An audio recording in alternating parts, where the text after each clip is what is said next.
Assalamualaikum warahmatullahi wabarakatuh. Kita lanjutkan. Sekarang kita berfilsafat tentang pop culture. Yang pertama ada namanya cultural capital theory. Ini perspektif tentang pop culture. Nah, kalau dalam cultural capital theory, pop culture itu budaya yang terpinggirkan. Budaya orang-orang yang tidak punya modal high culture. Sehingga mereka menciptakan budaya versi mereka sendiri. Jadi yang high culture misalnya budaya apalah gamelan, wayang yang adiluhung misalnya. Tapi tidak sembarangan orang bisa ke sana, prosesnya rumit, ruwet, sudahlah bikin saja campur sari yang koplo misalnya. Nah ini kenapa hubungannya dengan cultural capital. Tidak sembarangan orang loh bisa belajar tari ini misalnya. Ya sudah kalau begitu saya tidak tari itu, saya bikin tari sendiri versi kita. Orang kecil, orang rendahan yang biasa-biasa isinya. Nah, ini namanya cultural capital theory.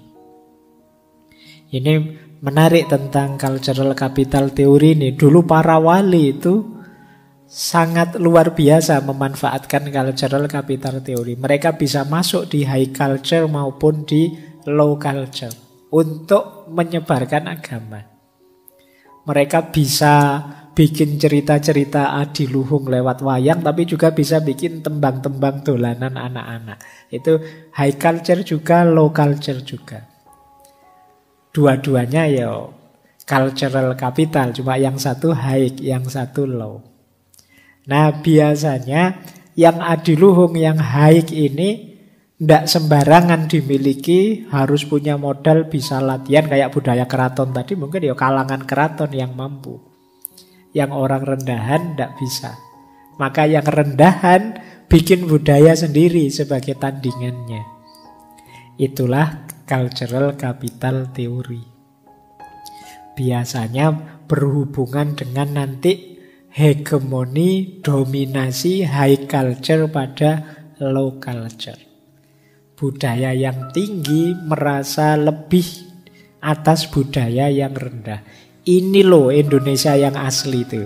Ini loh, kan biasanya begitu. Nah ini teori pertama, cultural capital theory. Ada teori kedua untuk membahas pop culture ini, yaitu teori fungsionalisme.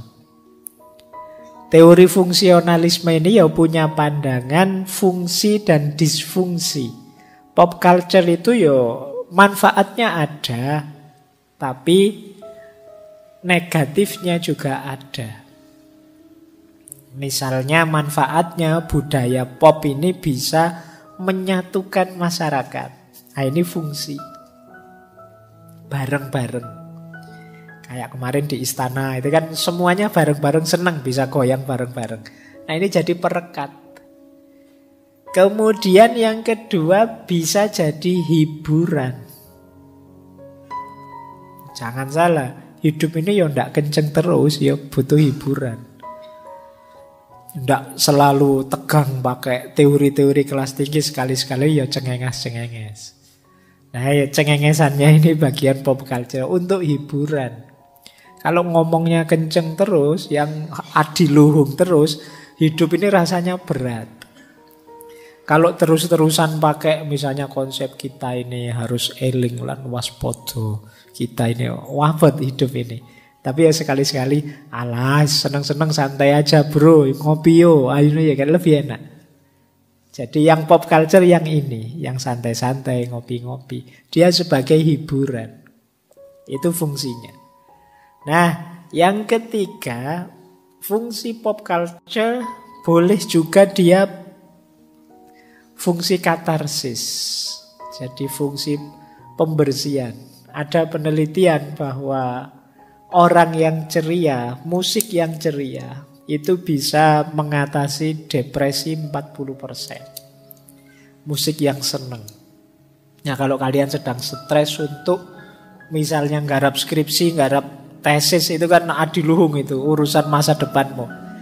Nah, boleh diselingi dengan yang pop. Jangan terus-terusan kenceng.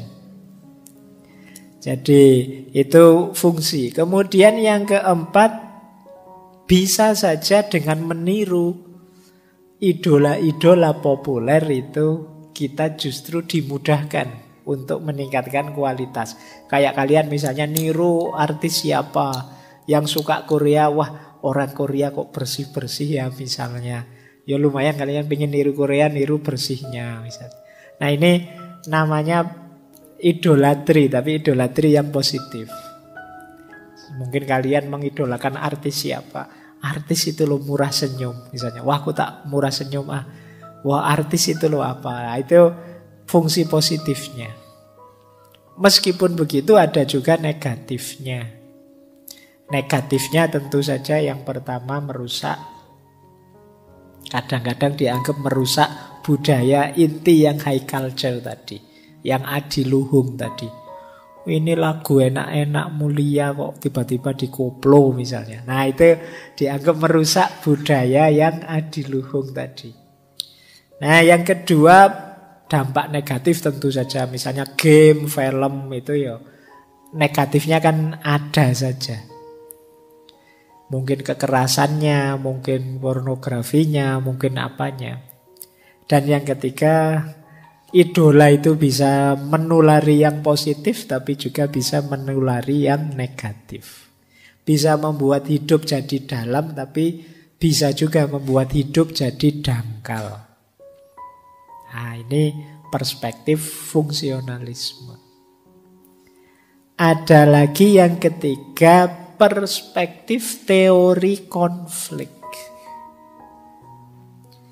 Jadi perspektif teori konflik itu melihat budaya pop itu penuh dengan konflik-konflik. Kayak tadi loh, ada konflik antara high dan low. Mungkin juga ada konflik gender di situ. Mungkin juga ada konflik antara yang kaya punya modal dengan yang miskin tidak punya modal. Ini pakai teori konflik. Ini orang serius, ini orang tidak serius. Oh ini orang yang peduli, ini orang yang tidak peduli, dan lain sebagainya. Ini pakai teori konflik.